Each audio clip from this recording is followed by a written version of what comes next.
Guys, ito nagbabalik si KSPH. Guys, sa Ortigas Taytay na kami, guys.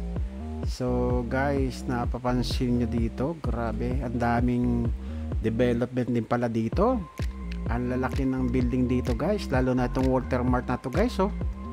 Hindi na pupunta ko saan man yung mga tao.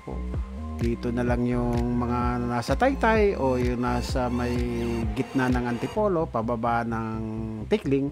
So diyan na lang sila pupunta, guys. So guys, ito condominium, guys. So guys, yan yung Hive Tower dito sa may Ortigas Extension. Guys, mamaya pupunta tayo do sa may White Plains, papunta do sa may EDSA. So guys, from White Plains, kakaliwa tayo ng Camp Aguinaldo, guys. Para mamaya, dire-diretso lang ang way natin, going to Cubao. Kasi guys, yung pupuntahan po namin, doon sa may Pitwasong, Cubao, Quezon City. Sasamahan po namin ang aking asawa, guys, dahil magpapacheck siya ng ngipin doon sa may Cubao Pitwason area. So guys, pati si Jello magpapacheck up din.